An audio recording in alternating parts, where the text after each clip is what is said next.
आज की हमारी कहानी है सोमवार व्रत कथा।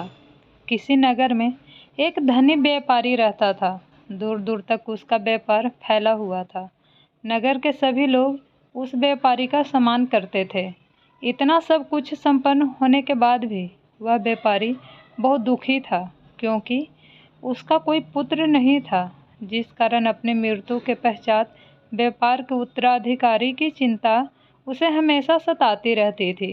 पुत्र प्राप्ति की इच्छा से व्यापारी प्रत्येक सोमवार भगवान शिव की व्रत पूजा किया करता था और शाम के समय शिव मंदिर में जाकर शिव जी के सामने घी का दीपक जलाया करता था।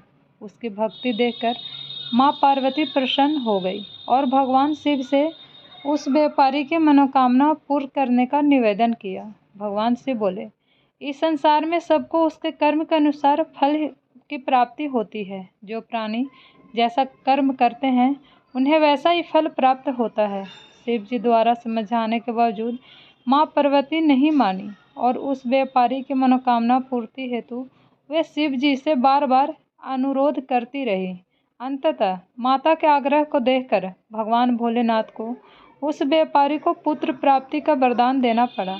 वरदान देने के पश्चात भोलेनाथ माँ पार्वती से बोले, आपके आग्रह पर मैंने पुत्र प्राप्ति का वरदान दे तो दिया, परंतु इसका यह पुत्र 16 वर्ष से अधिक समय तक जीवित नहीं रहेगा। उसी रात भगवान शिव उस व्यापारी के स्वप्न में आए और उसे पुत्र प्राप्ति का वरदान दिया और उसके पुत्र के 16 वर्ष तक जीवित रहने की भी बात बताई।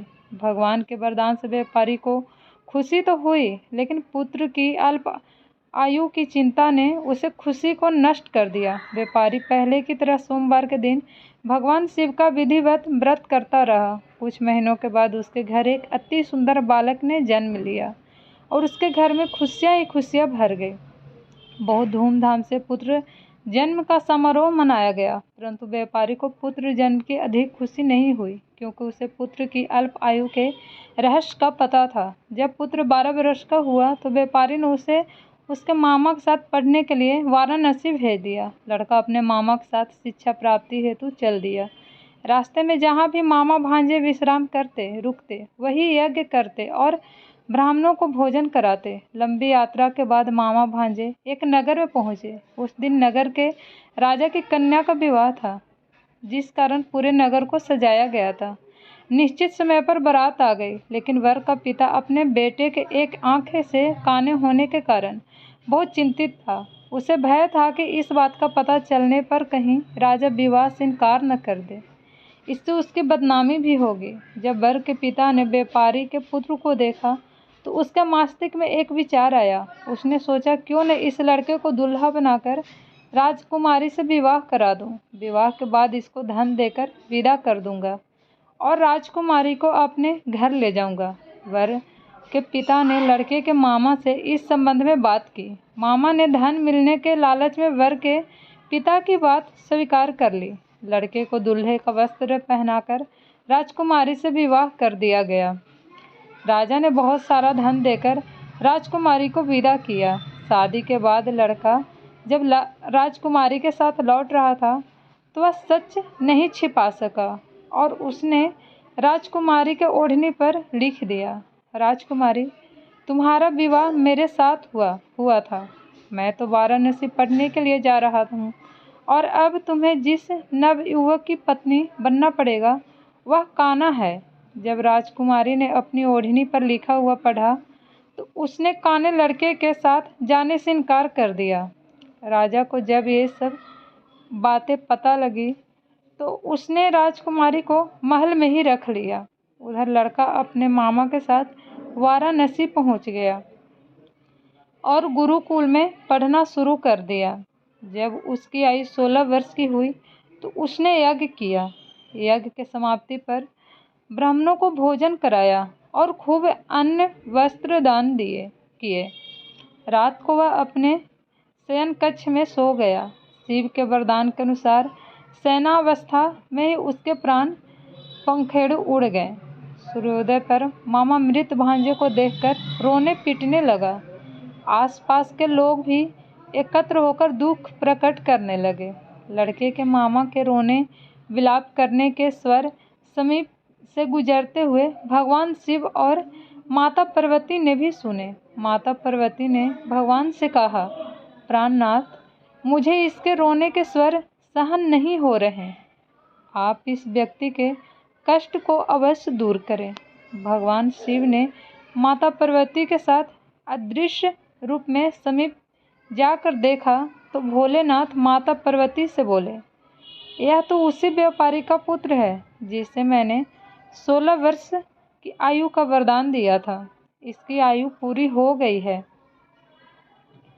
माता पार्वती ने फिर भगवान शिव से निवेदन कर उस बालक को जीवन देने का आग्रह किया। माता पार्वती के आग्रह पर भगवान शिव ने उस लड़के को जीवित होने का वरदान दिया और कुछ ही पल में वह जीवित होकर उठ बैठा।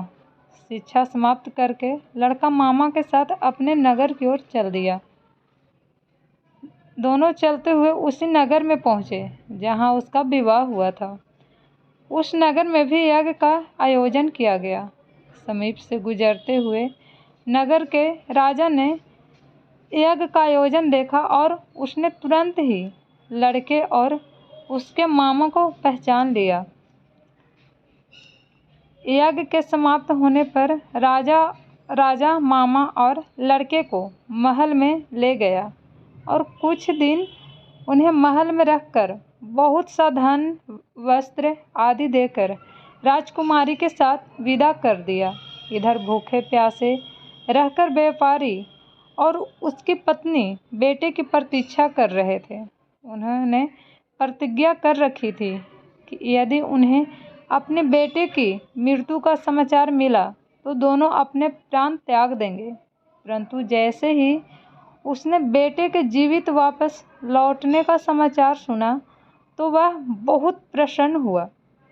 वह अपनी पत्नी और मित्रों के साथ नगर के द्वार पर पहुंचा। अपने बेटे के विवाह का समाचार सुनकर पुत्रवधू राजकुमारी को देखकर उसकी खुशी का ठिकाना न रहा। उसी रात भगवान शिव ने व्यापारी के स्वप्न में आकर कहा, हे श्रेष्ठी, मैंने तेरे सोमवार के व्रत करने और व्रत कथा सुनने से प्रसन्न होकर तेरे पुत्र को लंबी आयु प्रदान की है। पुत्र की लंबी आयु जानकर व्यापारी बहुत प्रसन्न हुआ। शिव भक्त होने तथा सोमवार का व्रत करने से व्यापारी की सभी मनोकामनाएं पूर्ण हुई।